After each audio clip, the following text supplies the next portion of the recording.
நிரந்தர பொதுச் செயலாளர் வருங்கால முதலமைச்சர் புரட்சி தலைவர் ஐயா எடப்பாடியார் அவர்களை வணங்கி இருவரும் தெய்வங்களான புரட்சி தலைவர் எம்ஜிஆர், புரட்சி தலைவர் தமிழசாமி அம்மா அவர்களை ஆசியோடு தாய் தமிழ்நாட்டு மக்களுக்கு பணிவோடு சமர்ப்பித்த அவரிடத்திலே நியாயத்தை கேட்கிறோம். ஒரு நாட்டில் அமைதியான சூழல் இருந்தால்தான் மக்கள் நிம்மதியாக வாழ முடியும். அந்த சூழ்நிலையை ஏற்படுத்தி தருவதுதான் ஆட்சியாளர்களின் முதன்மை கடமை என்பதை எல்லோரும் அறிவார்கள். ஏன் நம்ம முதல்வர் விஜய் அவர்கள் நன்றாக அறிந்த காரணத்தால் தான் கடந்த கால ஆட்சியாளர்கள் மீது சட்டம் ஒழுங்கு குறித்து குற்றம் சுமத்தி தனக்கு ஆதரவாக வாக்களிக்கும்படி தேர்தல் பிரச்சாரத்தை முன்னெடுத்து இப்போது ஆட்சி அதிகாரத்தை முதலமைச்சர் அரியணையை கைப்பற்றியிருக்கிறார்கள்.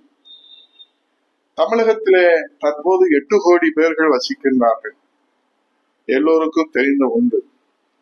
ஆனால் மொத்த காவல்துறையினுடைய எண்ணிக்கை 1,50,000 பேர்கள் தான் இருக்கிறார்கள். இதிலே 90,000 பேர்கள் தான் சட்டம் ஒழுங்கை பராமரிக்கும் பிரிவில தங்கள் கடமையை பணியை செய்து வருகின்றார்கள்.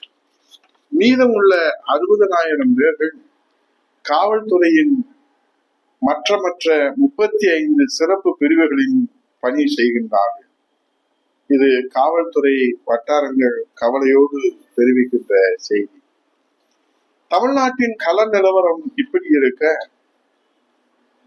சட்டம் ஒழுங்கு தலைவிரித்து ஆடுகிற இந்த கள நிலவரத்தை தாவேக அரசியல் நிலவரமோ இப்போது கலவரமாக இருக்கிறது. முதல்வர் விஜய் அவர்களை புகழ் பாடுவதிலே தாவேக கட்சிக்குள்ளே போட்டா போட்டி நடக்கிறது என்றால், சமீபத்திலே தாவேக கட்சிக்கு தாவிய அடுத்த கட்சிக்காரர்களிடத்திலே அதை விட போட்டா போட்டி நடக்கிறது. இது ஒரு புறத்திலே என்றால், தோழமை கட்சிகளில் விஜயை யார் உயர்த்தி பிடிப்பது என்று ஒரு கடுமையான போட்டா போட்டி இப்போது தோழமை கட்சிகளுக்குள்ளே நடந்து வருகிறது. அதிலே அண்ணன் செங்கோட்டையன் அவர்கள் நேற்று சொல்லி இருக்கிறார், விஜயை பார்த்து வியந்து போயிருக்கிறார் பாரத பிரதமர் மோடி அவர்கள். ஏன்னா விஜய் தான் அடுத்த பிரதமர் வேட்பாளர் சொல்ல போறாங்களாம். சொன்னாலும் சொல்லுவாங்க என்று விஜயின் புகழ்பாடி மோடியே வியந்து போயிருக்கிறார் விஜயை பார்த்து என்று மோடியின் புகழ்பாடி தாவேகாவிலே முதன்மை இடத்துக்கு வர வேண்டும் என்று முந்திக் கொண்டிருக்கிறார் அண்ணன் செங்கோட்டையன் அவர்கள். அதைவிட சமூக நீதிக்காக போராடி இந்த தாய் தமிழ்நாட்டின் உரிமைக்காக தங்களை தியாகம் செய்திட்ட தந்தை பெரியார், பேரறிஞர் அண்ணா, புரட்சி தலைவர் எம்ஜிஆர், புரட்சி தலைவி அம்மா, இன்னும் பல தலைவர்கள் எல்லாம் இப்போது என்ன சொல்லுகிறாங்க தெரியுமா? இவர்களையெல்லாம் நம்ம முதல்வர் விஜயின் வடிவிலே பார்க்கிறோம் என்று செங்கோட்டையனுக்கு பின்னால் வந்த தாவேகாவுக்கு தாவிய அதிமுகவினுடைய அடிபிடிகள், முன்னாள் அமைச்சர்கள் விஜயின் புகழ் பாடுவதை பார்த்து விஜய் மன்ற நிர்வாகிகளே அசந்து போயிருக்கிறார்கள். இதோடு மட்டும் முடியவில்லை. இனி விஜய் தான் தமிழ்நாட்டின் நிரந்தரம் என்று நிரந்தரம் இல்லாத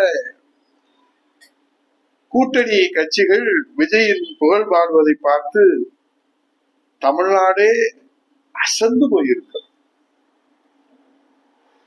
அதோடு இனிமேல் விஜய் கட்சிகளுக்கு எதிர்களிடமிருந்து வருகிற கணைகளை தாண்டுகின்ற கவசமாக இருப்போம் என்று விசுவாசத்திற்கு புதிய விலாசம் தந்துள்ளார் மாண்புமிகு அண்ணன் வைகோ அவர்கள். தமிழ்நாட்டு மக்களே,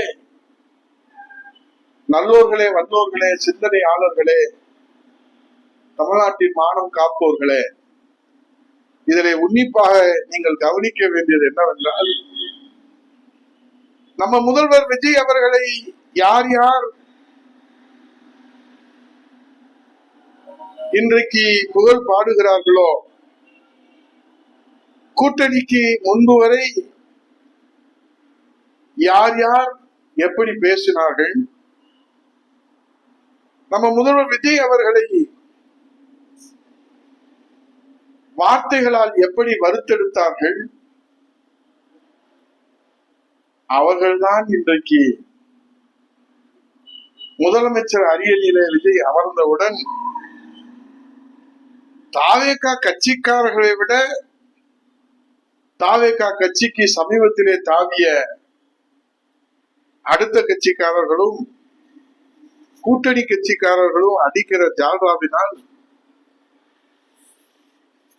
விஜய்க்கு ஜன்னி காய்ச்சலே வந்துவிட்டது என்று செய்திகள் வருகிறது. ஆனாலும் இந்த ஐஸ் வைப்பதை பார்த்து விஜய் அவர்களும் சுமார் சொக்கி போய் தான் நிற்கிறார்கள். கடந்த 50 நாட்களாக அரசு நிர்வாகம் தேங்கி நிற்கிறது, தடுமாறி நிற்கிறது.